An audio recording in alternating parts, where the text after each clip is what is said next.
오늘 하나님 말씀은 에베소서 6장 보겠습니다. 자녀들아, 주 안에서 너희 부모에게 순종하라. 이것이 옳으니라. 내 아버지와 어머니를 공경하라. 이것이 약속이 있는 첫 계명이니 이로써 내가 잘되고 땅에서 장수하리라. 또 아비들아, 너희 자녀를 노엽게 하지 말고 오직 주의 교훈과 훈계로 양육하라. 아멘. 우리 다 같이 하나님께 영광, 우리 크게 한번 박수 들어가십시다. 1년 중에 설교하기 제일 힘든 날이 오늘입니다, 사실. 어버이 주일 설교. 제일 쉬우면서도 제일 힘든 설교가 바로 이 설교예요. 왜 그러냐면, 설교자는 그 설교하는 걸로 끝나는 게 아니라, 삶과, 그 다음에 어떤 행동과 또 설교자로서의 삶의 모습들이 설교하고 일치가 돼야 되잖아요. 아멘. 그러면 오늘 설교는 여러분은 이미 제가 설교하지 않아도 다 감은 잡았을 거예요. 내 부모를 공경하라. 그러면 목사님, 부모님 잘 공경하셨어요? 이렇게 물어보면 어머님은 일찍 돌아가셨으니까 제가 어머님을 모실 그런 시간적 여유도 없었고 여러분 알다시피 아버님은 이제 90 넘게 저희 집에 계시다가 이제 돌아가신 지 이제 1년, 2년째 되는데 이런 상황 속에서 네가 정말 잘 효됐느냐? 그러면 그 부분에 관해서 가슴이 먹먹해질 뿐이에요, 사실은. 그래서 어떻게 하면 이 설교를 피할 수 있을까? 그러면서 이제 목요일쯤 친구 목사님들이 한 두세 분이 모였어요. 한 세 분 정도 모여서 이번 주 설교 어떻게 뭐 준비하고 있었어? 하고 서로 물어봤어요. 그러니까 서로가 이제 이번 주 설교 어버이 주라니까 어버이 된 설교를 해야겠지. 그러면서 제가 그랬어요. 아니, 부모님을 공경하라라는 설교 이 메시지도 중요하지만 사실 근본적으로 들어보면 부모님들이 좀 올바른 부모가 돼야 되지 않느냐. 좀 바른 부모. 자식이 볼 때도 정말 효를 받을 만한 부모가 돼야 되지 않느냐. 그래서 이번 주는 올바른 부모의 삶, 올바른 부모는 어떤 부모가 돼야 되느냐. 여기 한번 포인트를 맞춰봐야겠다. 제가 그랬어요. 그러면서 그 설교를 준비를 하려고 딱 하고 있었는데 이웃교회 목사님은 저보다 선배인데 씩 웃으면서 조 목사 설교 잘해야 돼. 왜요? 나도 그 설교를 작년하고 재작년 2회를 한번 해봤어. 그랬는데 권사님 한 분이 오더니 목사님, 아니 어버이 주일날 효도하세요 하고 자녀들에게 효도를 가르쳐야지 어버이날 왜 올바른 부모가 되세요라고 설교하십니까? 그러면서 삐지더라는 거예요. 그래서 삐지셨대요. 그러니까 그 권사님의 자녀들이 교회에 나오거든요. 그럼 1년에 한 번 정도는 그 자녀들을 향해서 효도 잘해야 돼. 부모님 잘 모셔. 목사가 이렇게 좀 설교를 해줘야지. 자녀들이 있는데 그 앞에서 올바른 부모 되세요. 이렇게 설교하면 되겠느냐라는 거예요. 그래서 그 권사님이 삐지셨다라는 거예요. 그 얘기를 가만히 들으니까 일리가 있어요. 그렇지 않아요?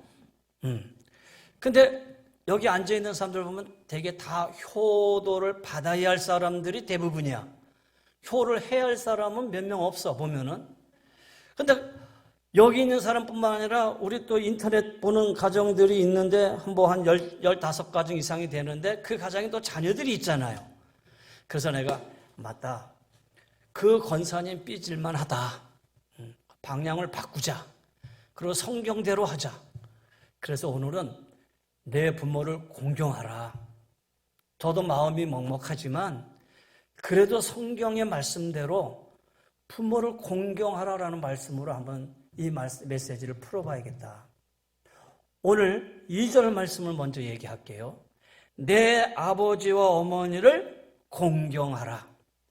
여러분, 여기에는 군더더기가 없어요. 그렇잖아요? 여기에는 그냥 공경하라 명령어입니다. 여러분, 공경하라는 말이 무슨 얘기냐면 삼가서 예를 갖춰 높여라. 부모님의 권위를 그대로 인정해라. 그 부모님의 삶하고 상황하고는 전혀 관계가 없어. 그 부모님이 잘났던 못났던, 물질이 있던 없던, 배웠던 못 배웠던, 이런 거하고 전혀 관계가 없어. 그냥 부모님 그 자체로서, 그 존재로서 인정을 하고 부모의 그 권위를 그냥 받들어 드려라. 왜 그렇겠어요? 그건 여러분, 내가 생명을 갖게 된 것도 누구를 통해서? 육신적 생명은 바로 부모님을 통해서 내가 육신적 생명을 받았잖아요. 여기에는 뭐 다른 이유가 없는 거예요. 내가 육신적 생명을 이어받았기 때문에 그냥 부모로서 공경하는 거 당연하다. 그리고 내가 이 땅에 응항하고 태어나면서부터 처음에 인간관계를 맺은 자가 누구예요? 부모님이에요. 여러분이 자라나면서 사회적으로 많은 사람과 관계를 맺고 있지만 이 땅에서 처음의 인간관계는 부모님이라는 거예요. 여기에 이것은 약속이 있는 첫 계명이니 그랬잖아요. 약속이 있는 첫 계명이라는 무슨 얘기냐면은 약속이 있는 계명이라는 것은 십계명을 얘기하는 거예요. 그러면 십계명을 보세요. 십계명을 보면 여러분 알다시피 1계명부터 4계명까지는 하나님에 대한 계명, 5계명부터 10계명까지는 인간에 대한 계명. 그래서 1계명부터 4계명까지 하나님을 사랑하는데 마음과 힘과 뜻을 다해서 하나님을 사랑하라. 그렇잖아요. 근데 5계명부터 10계명까지는 인간 사랑, 이웃 사랑. 근데 인간을 사랑하는 데 있어서 첫 계명이 무슨 계명이냐? 내 부모를 공경하라가 5계명이면서 인간을 향한 첫 계명이에요. 이것이 바로 약속 있는 첫 계명이라는 거예요. 그 다음에가 살인하지 말라 그러잖아요.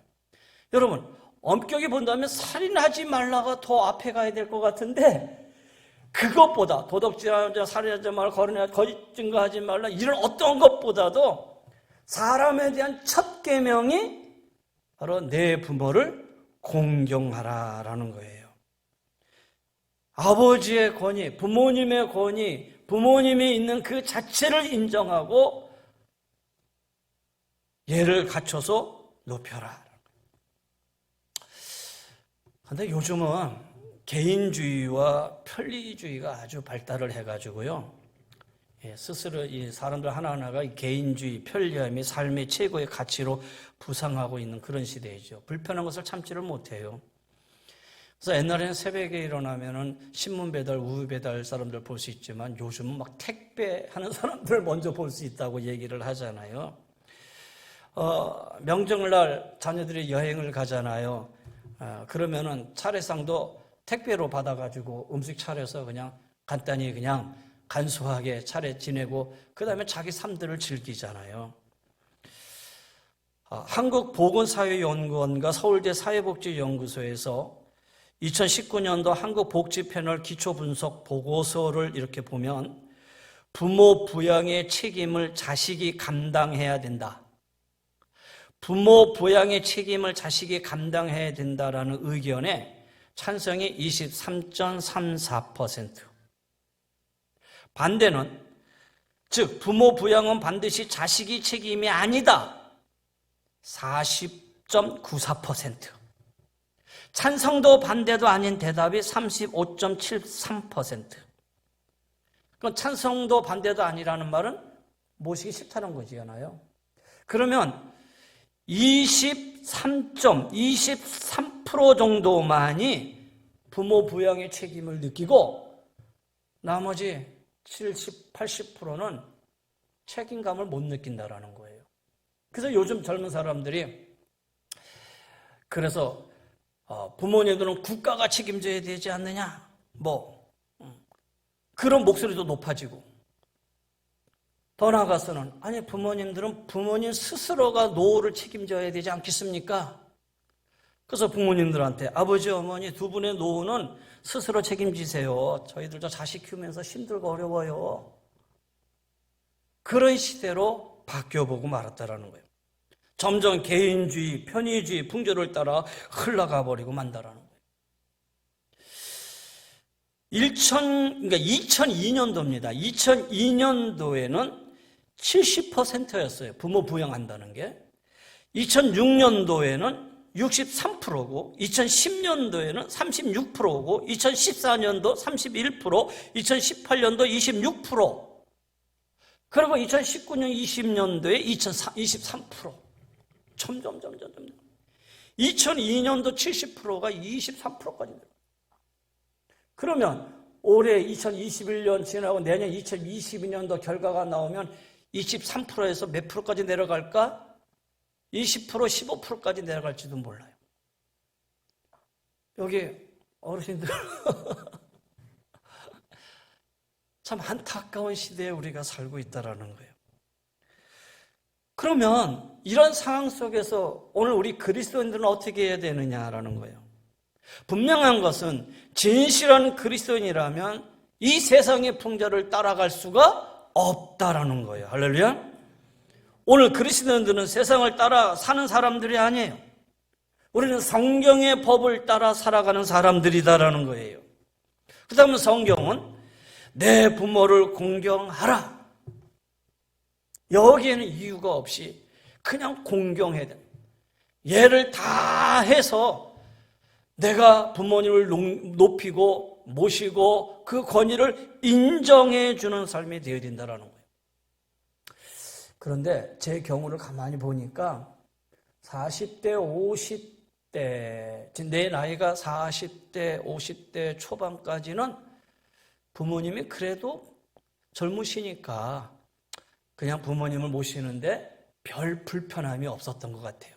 그래서 그냥 모시고 사는 데는 그냥 뭐 권위를 인정해 드리기보다는 자식의 도리로서 그렇게 살았단 말이에요. 부모님들도 이제 한 60, 70까지는 그래도 부모로서의 권위가 있잖아요. 자식들한테.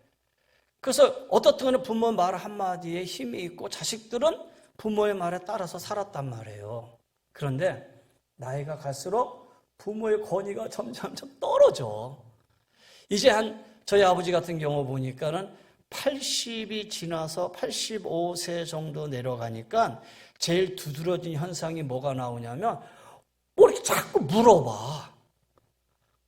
그러면 한 번 대답하면 그냥 끝나야 되는데 또 물어봐. 그러면 끝나야 되는데 두 번 대답해 주는데 세 번째 똑같은 걸 또 물어봐. 그러면 나도 모르게 아니 그 대답했잖아요. 언성이 나와. 그렇잖아요.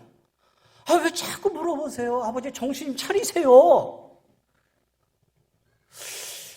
그렇게 말하면서 돌아서면은 이 권위가 떨어져. 아버지의 권위가 점점 떨어지는 거예요. 만약에 아버지가 60대, 70대, 아니 50대, 아버지가 50대나 40대 나한테 그런 질문을 했다면 질문을 할 때마다 대답해 드렸겠지요.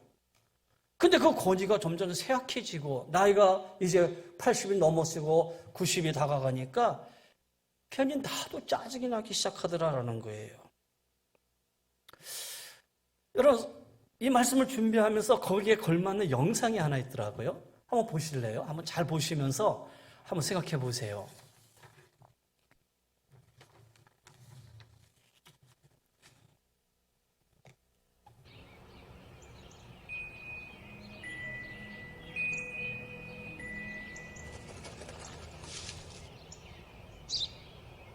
Τι είναι αυτό? Ένα σπουργίτι.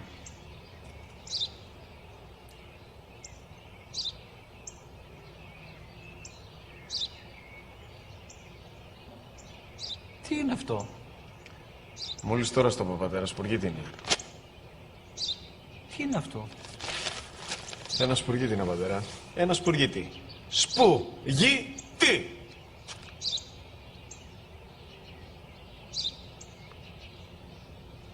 Τι είναι αυτό? Γιατί το κάνεις αυτό το πράγμα, μπορείς να μου πεις? Τόσες φορές σου είπα, είναι ένα σπουργίτι. Δεν το καταλαβαίνεις. Πού πας?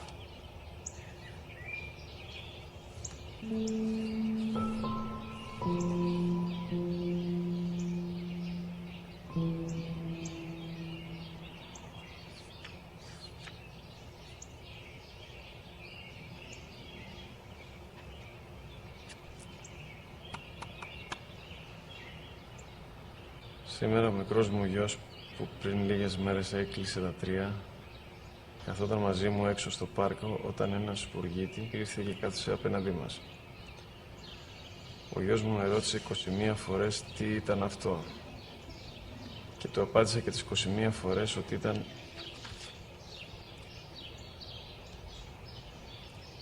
ένα σπουργίτη. Τον αγκάλιασα τρυφερά και τις 21 φορές που μου έκανε την ίδια ερώτηση, ξανά και ξανά, χωρίς να εκνευριστώ, νιώθοντας στοργή για το αθώο μου αγοράκι.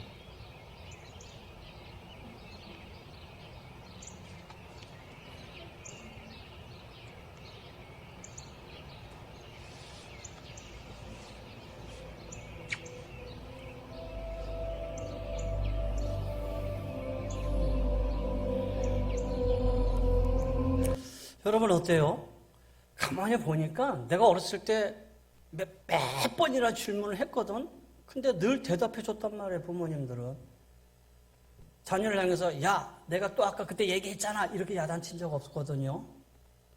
여기 우리 자녀분들, 우리 부모님들이 이제 80, 90 돼서 물어보거든 최소한 21번 이상 대답해 주시길 바랍니다. 여러분 성경에요. 그 돌로 쳐서 죽여야 된다라는 것이 돌로 쳐서 죽여야 할 사람이 세 종류가 나와요. 첫째는 안식일을 범하면 돌로 쳐 죽여요. 민수기 15장에 안식일 날 나무를 하고 있었어. 그런데 그것이 장로들에게 눈이 밝혀져서 끌고 가서 장로들 앞에 내놓고 이 사람이 안식일 날 나무를 맸습니다. 어떻게 할까요? 돌로 쳐 죽여라. 두 번째는 간음한 여인은 돌로 쳐 죽였어요. 요한복음에 실제로 나오지요. 세 번째는 부모를 거역하는 자, 부모의 말에 순종하지 아니하는 자, 돌로 쳐 죽였어요. 성경에 볼게요. 신명기 21장. 여기 있으니까 보세요. 찾지 마시고 보세요. 그냥 한번 보세요. 제가 읽을게요. 사람에게 완악하고 패역한 아들이 있어 그의 아버지의 말이나 그의 어머니의 말을 순종하지 아니하고 부모가 징계하여도 순종하지 아니하거든 그의 부모가 그를 끌고 성문에 이르러 그 성읍 장로들에게 나아가서 그 성읍 장로들에게 말하기를 우리의 이 자식은 완악하고 패역하여 우리의 말을 듣지 아니하고 방탕하며 술에 잠긴 자라 하면 그 성읍의 모든 사람들은 그를 돌로 쳐 죽일지니 이같이 내가 너희 중에서 악을 제하라. 그러면 온 이스라엘이 듣고 두려워하리라. 성경에 돌로 쳐 죽여야 할 세 종류가 안식일을 범하고 간음을 하고 부모의 말에 순종하자고 효하지 않는 자. 그러면 첫 번째 돌에 안식일에 돌로 맞아 죽은 사람 사례가 있어요. 두 번째 간음한 죄 죽은 사례도 있어요. 그럼 세 번째 여러분에게 물을게요. 부모에게 효도하지 않아서 돌로 맞아 죽은 사람이 성경에 있나요?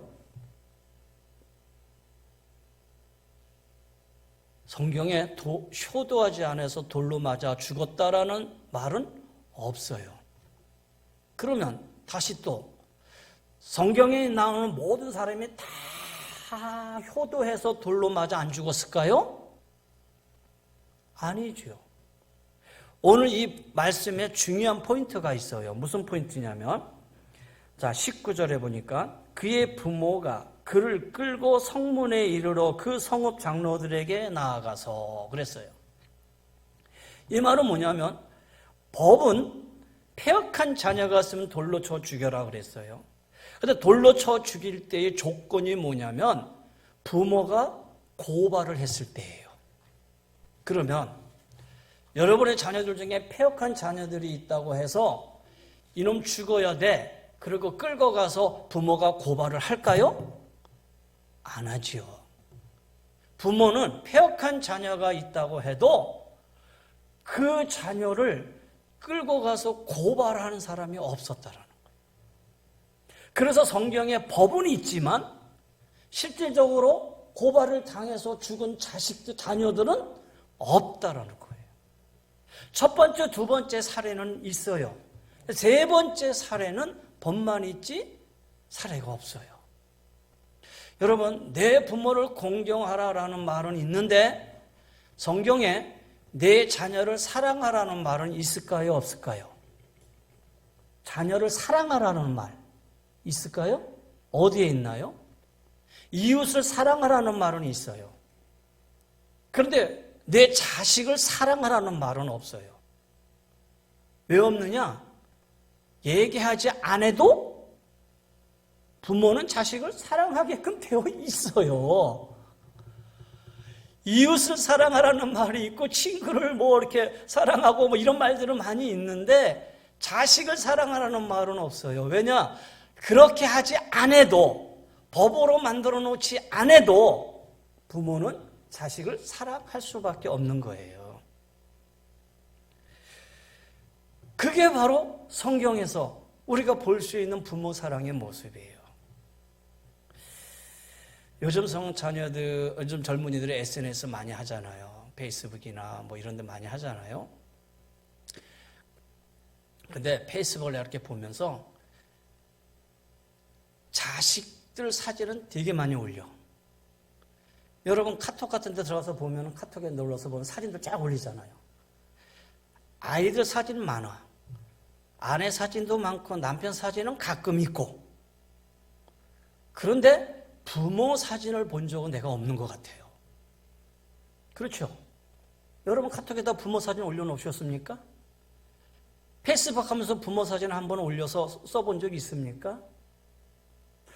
혹시 여러분의 지갑에 부모님 사진을 갖고 다니는 사람이 있습니까? 반면에 아이들 사진이나 아니면 뭐 남편이나 아내의 사진을 갖고 있는 사람이 있겠지요. 현실이 그렇다라는 거예요. 시대가 점점 이런 식으로 돌아가고 있어요.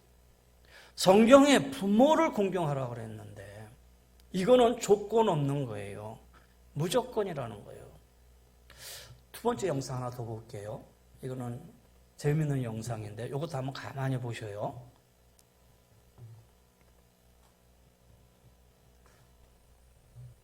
충선이 아빠, 진영이 아빠. 항상 미안해요, 걔한테는.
충선이 아빠, 김용봉, 난 신왕철 아빠 신현기. 이영근입니다. 큰아들이. 저 영우 아버지 되는 사람입니다. 조유섭 아빠. 진영이 아빠.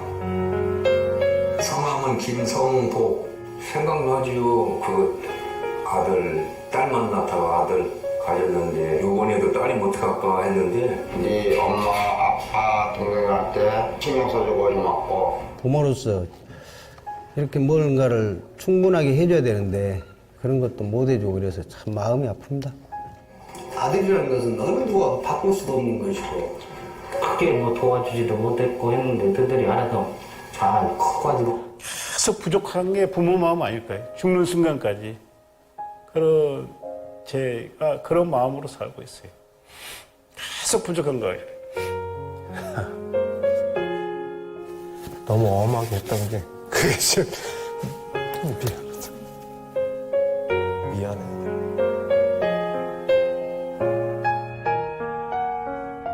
항상 내가 부족하고 항상 미안해요. 걔한테는. 미안하다 참 모든 것이 부족하고 못 가르치고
어떠세요?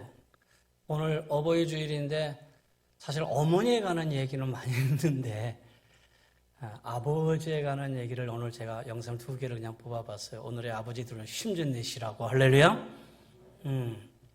뭐 같은 맥락이겠지만, 근데 여러분 어버이를 공경하라고 했을 때 이 계명은요 한시적이에요. 살인하지 말라, 도둑질하지 말라, 거짓 증거하지 말라, 이 계명은 평생이에요. 내가 할 수 있는, 살아있는 동안. 그런데 부모를 공경하라라고 하는 이 계명은 한시적이라는 거예요. 부모님이 살아계실 동안이에요. 그렇잖아요. 그러니까 이 한시적인 계명을 주님은 인간적인 계명의 제일 앞에 두셨다라는 거예요. 자, 우리 부모님 공경하며 사십시다.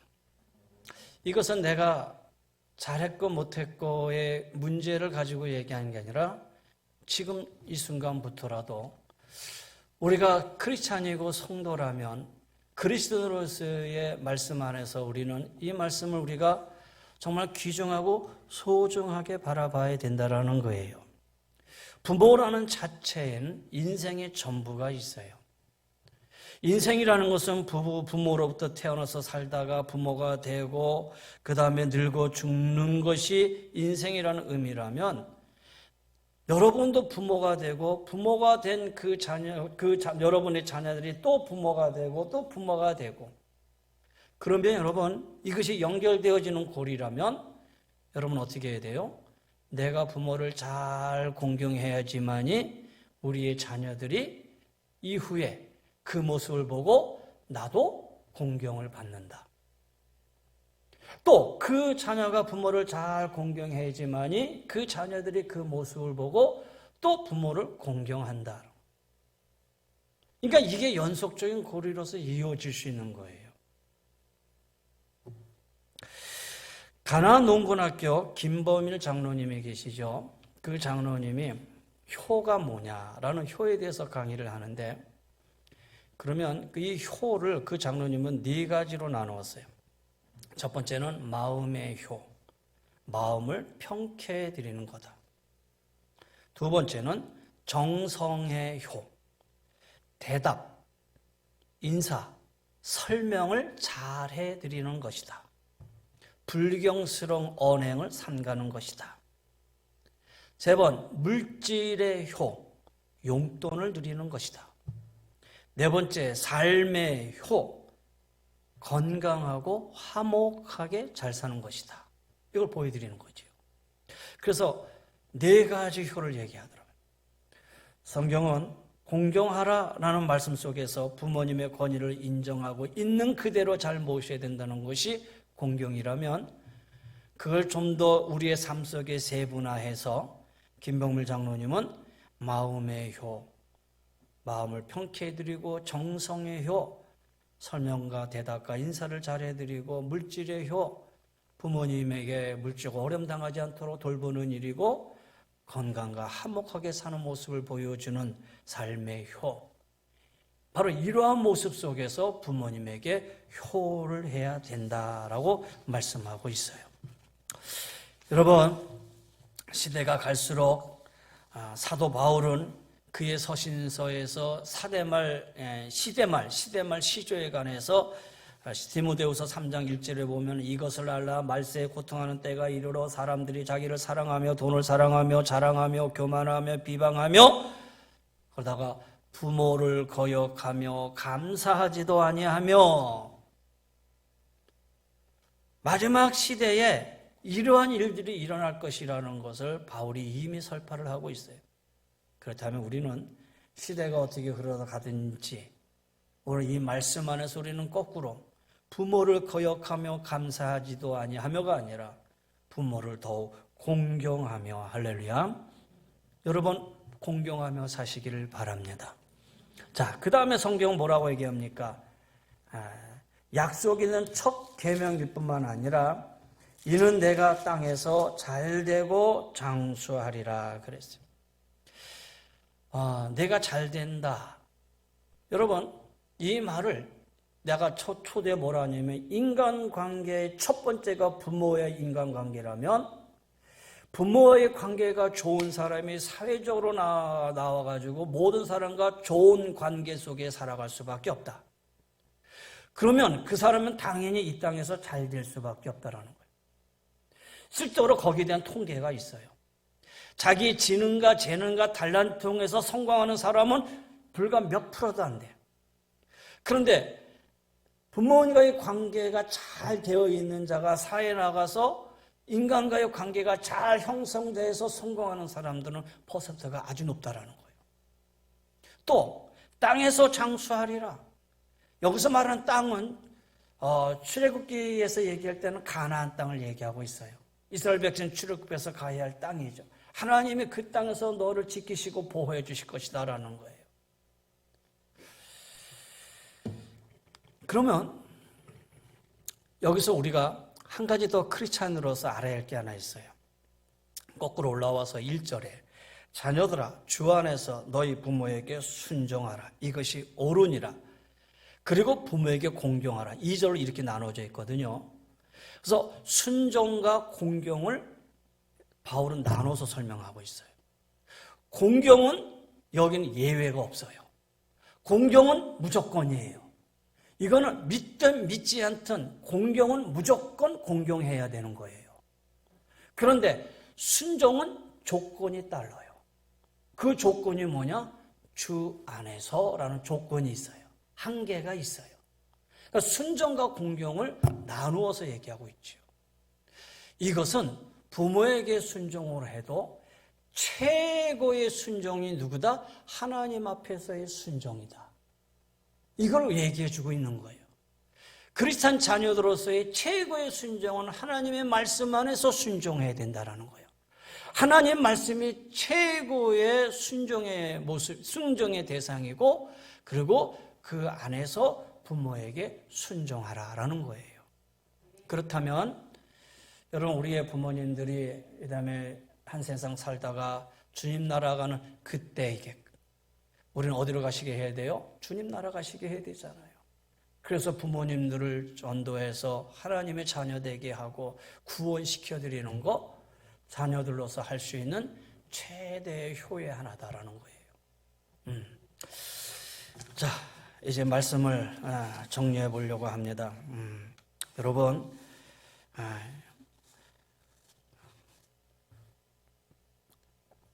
서두에서 언급한 대로 세상이 점점 개인주의 편의적으로 흘러가게 되어 있어요. 그리고 부모를 공경하라는 말씀은 성경 속에 갇힌 교훈으로 남게 될 그러한 모습이 점점 보여지고 있어요. 우리의 자녀들이 아버지, 어머니 노후는 아버지가 책임지세요. 어머니, 아버지 노후는 어머니가 책임지세요. 이런 시대 속에 우리가 살아가고 있다면 여러분, 우리 크리스찬에 살아가는 삶의 모습이 아니에요. 우리는 최선을 다해서 부모님을 모시고 부모님을 공경하고 그 다음에 부모님의 말씀을 주 안에서 순종하고 그래서 하나님이 우리에게 약속하신 주님의 약속의 말씀, 축복의 말씀이 우리의 삶 속에 이루어질 수 있도록 여러분 부모님 공경하며 살아갈 수 있는 우리 사랑하는 은혜제일교회 모든 자녀들 다 되시기를 주의 이름으로 간절히 권면하며 축원합니다. 우리의 부모님들도 자녀들의 효 당연하다라는 것으로 받아들이기 이전에 우리 자녀들이 신앙 안에서 잘 자라날 수 있도록 여러분이 지금까지 해왔듯이 더 많이 기도하시고 자녀들이 어려운 세상 속에서 하나님의 인도하심을 받고 나갈 수 있도록 여러분이 더 많이 기도하시고 도울 수 있는 우리 귀한 부모님들이 꼭 되시기를 다시 한번 주의 이름으로 간절히 권면하며 축원합니다. 기도하십시다. 이제는 우리 주 예수 그리스도의 은혜와 우리 하나님의 무한하신 사랑하심과 성령님의 감화감동 멸려 인도 충만하여 주심이 내 부모를 공경하라 말씀에 순종하며 나아가기를 원하는 우리 사랑하는 은혜제일교회 모든 자녀들 저희들의 인생의 길, 삶의 터전 위에 영육의 강건함 위에 여기에 머리 숙인 우리 모두에게 또 방송으로 함께한 우리 성도님들에게 주의 은혜가 영원히 항상 함께하여 주시기를 간절히 축원하옵나이다. 아멘.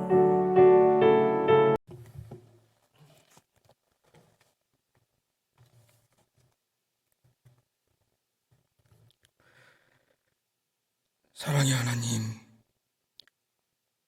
대주의 생명들이 푸르름을 더해가는 아름다운 계절 5월 가정의 달을 맞이하여 성도들이 하늘아버지께 예배의 단을 쌓아 올립니다. 예배가 더해짐에 따라서 믿음의 깊이도 더해지게 하여 주시옵소서. 영성도 충만하게 해주시기를 간절히 빌고 나옵나이다. 하나님의 특별한 계획과 섭리 가운데 우리 성도들 한 가족을 가정이라는 이름으로 묶어주셨습니다. 하나님의 은혜로 가정을 만드셨사오니 어미닭이 아기 병아리를 품어주듯이 사랑하여 주시옵소서. 하늘의 신령한 복으로 충만하게 하여 주시옵소서. 주님의 강 같은 사랑이 넘치는 가정 되게 하시사 부모님은 자녀 사랑하기를 예수 그리스도의 심장으로 사랑하는 가정 되게 해주시고 자녀들은 부모님 사랑하기를 주 안에서 순종하는 마음으로 섬기며 나아가는 가정 되게 하여 주시옵소서. 무엇보다도 성도들의 가정이 말씀으로 온전히 세워져서 입술로만 사랑을 말하는 가정이 아니라 손과 발로 사랑을 실천하는 가정 되게 하여 주시옵소서. 담임 목사님을 축복하시사 모세에게 주셨던 능력을 갑절로 더하여 주시옵소서. 맡겨주신 성도들 하늘나라 백성으로 인도하기에 부족함이 없는 선한 목자 되게 하여 주시옵소서. 이 시간 하나님의 말씀을 증거하실 때에 성령의 오른팔로 붙들어 주시옵소서. 말씀을 듣는 가운데 하늘의 비밀을 깨닫는 시간 되게 하여 주시고 주시는 말씀 마음 반에 새겨 하나님의 교회를 든든히 세워나가고 부흥시켜 나가는 성도로 거듭나는 시간 되게 하여 주시옵소서. 하나님, 특별히 질병으로 고통당하는 성도들을 위하여 기도합니다. 주님의 피 묻은 손으로 안수하여 주시옵소서. 하여서 깨끗하게 치료하여 주시옵소서. 우리 성도들을 인하여서 주님의 몸된 교회를 위하여 봉사하고 헌신한 일꾼으로 서게 하여 주시기를 간절히 빌고 원하옵나이다. 몸든 교회를 위해 음으로 양으로 수고하는 손길이 있습니다. 기억하여 주시옵소서. 하늘의 신령한 복으로 축복하여 주시옵소서. 하나님, 기도로 세워진 대한민국이 오랜 기간 동안 코로나19로 인하여 큰 어려움에 직면해 있습니다. 갈멜산에서 부르짖은 엘리야의 기도를 불로써 응답하신 하나님, 엘리야의 기도에 응답하시다. 이방신의 정체성을 태워주셨듯이 더러운 코로나19를 성령의 불로 태워 주시옵소서. 하여서 예배가 회복되게 하시고 소상공인과 자영업자들에게 일상으로 회복되게 하여 주시옵소서. 하나님, 대통령과 함께하는 우리 협력하는 사람들에게 지혜와 통찰력을 주시어서 어떻게 하여야 이 난국을 극복하며 나갈 수 있을지 알게 하여 주시옵소서. 하나님, 특별히 재난극복을 위해서 수고하는 손길들이 있습니다. 위로하여 주시고 새 힘을 주시옵소서. 예수님의 존귀하신 이름으로 간절히 기도 올려옵나이다.